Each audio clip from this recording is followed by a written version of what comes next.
Hello guys, welcome to mister and Mrs Krishna family.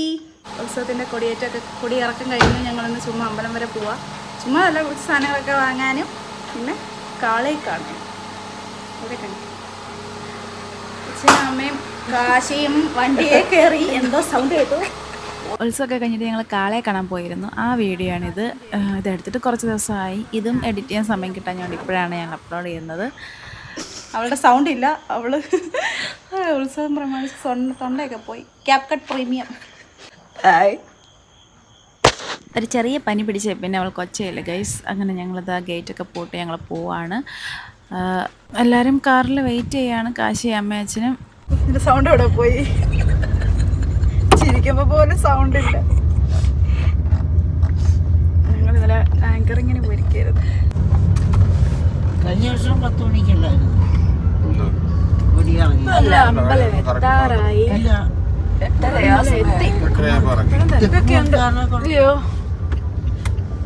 ഞങ്ങൾ ഇറക്കിയിട്ട് അച്ഛൻ വണ്ടി പാർക്ക് ചെയ്യാൻ പോയി. അപ്പോഴേക്കും അത്യാവശ്യം തിരക്കുണ്ടായിരുന്നു. ഉത്സവം കഴിഞ്ഞെന്ന് പറഞ്ഞാലും അമ്പലത്തിൽ പ്രോഗ്രാം ഉണ്ടായിരുന്നു, അതുപോലെ കടകളെല്ലാം ഉണ്ടായിരുന്നു, നന്നായിട്ട് തന്നെ ആളുകളുണ്ടായിരുന്നു.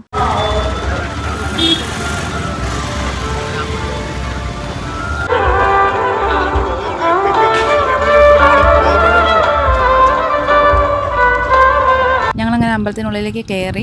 അച്ഛൻ പുറകെ വരുന്നുണ്ട്. നമ്മുടെ ഓരോ കാളകളെയും ഇതാ ഇവിടെയൊക്കെയാണ് ഇങ്ങനെ വെച്ചിരിക്കുന്നത്. 7 കാളയുണ്ടായിരുന്നു. 6 നമ്മുടെ കരയിലെയും പിന്നെ ഒരെണ്ണം ഒരു നേർച്ചക്കാളയായിരുന്നു. പിന്നെ ഇത് അമ്പലത്തിൻ്റെ സ്റ്റേജിൽ വയലിൻ പ്രോഗ്രാം നടക്കുന്നുണ്ടായിരുന്നു. എന്നുവെച്ചാൽ വയലിൻ വെച്ച് പാട്ടൊക്കെ പാടി, അത് എന്താ പറയുക, വയലിൻ പ്രോഗ്രാം എന്നല്ലേ, അത് നടപ്പുണ്ടായിരുന്നു. ഞങ്ങൾ കുറച്ച് നേരം കാളകളൊക്കെ ഇങ്ങനെ കണ്ടു. പിന്നെ ഇത് അങ്ങടുത്ത സ്റ്റേജിനടുത്തായിട്ടാണ് തെക്കുമുറിക്കരയുടെ കാള വെച്ചിരിക്കുന്നത്.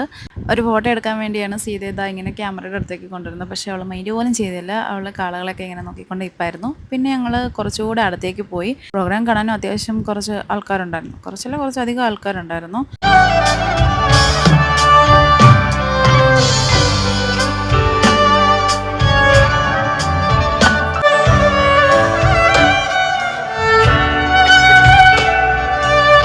നല്ല പ്രോഗ്രാമായിരുന്നു, നല്ല ടീമായിരുന്നു. പിന്നെ കുറച്ച് നേരം ഞങ്ങൾ കണ്ടു കഴിഞ്ഞപ്പോഴേക്കും അമ്പലത്തിൻ്റെ മുൻവശം വഴി ഞങ്ങൾ പുറത്തേക്ക് ഇറങ്ങാൻ വേണ്ടി പോയി. അപ്പോൾ അച്ഛൻ ഇവിടെ നിന്നൊക്കെയോ പഴം കിട്ടി, അച്ഛൻ കൊണ്ടുവന്നു.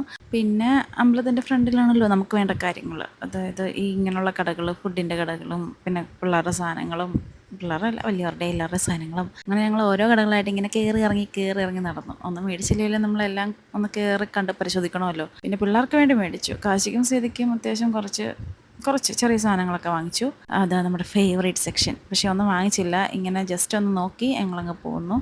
ഞങ്ങൾ ഉത്സവത്തിൻ്റെ ടൈമിൽ പലവട്ടം വന്നെങ്കിലും അവൾക്കിങ്ങനെ വളയോ കാര്യങ്ങളോ ഒന്നും സീതയ്ക്ക് വാങ്ങിച്ചില്ല. കിലുക്കം അങ്ങനെയുള്ള കളിപ്പാട്ടമൊക്കെ വാങ്ങിച്ചിട്ടുണ്ടായിരുന്നു. അപ്പോൾ വള പൊട്ടിയതുകൊണ്ട് ഇപ്പം 2 വള വാങ്ങിച്ചു. പിന്നെ കാശിയുടെ കയ്യിലിരിക്കുന്ന ബലൂൺ അവൻ അച്ഛൻ്റെ കയ്യിലിരുന്നപ്പോഴത്തേനും വേണമെന്നും പറഞ്ഞ് വാശി പിടിച്ച് മേടിച്ചതാണ്.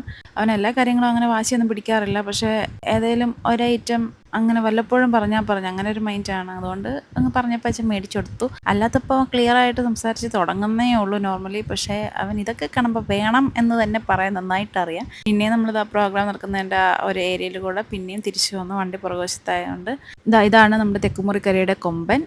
സോ പിന്നെയും ഒന്നുകൂടെ ബാക്കി എല്ലാവരെയും കണ്ടിട്ട് ഞങ്ങളങ്ങനെ ഇറങ്ങി. പുറത്തു നിന്നുള്ള കടയിൽ ഞങ്ങൾക്ക് ഫുഡ് കഴിക്കാനുള്ളതൊക്കെ വാങ്ങിച്ചിട്ടുണ്ടായിരുന്നു, പാനിപ്പൂരി, ബജ്ജി അങ്ങനെയുള്ള കാര്യങ്ങൾ. പിന്നെ വണ്ടിയിൽ കയറി നേരെ അങ്ങ് വീട്ടിലേക്ക് വിട്ടു. കൗസുവിനെ അഴിച്ചു വിട്ടുള്ളൂ.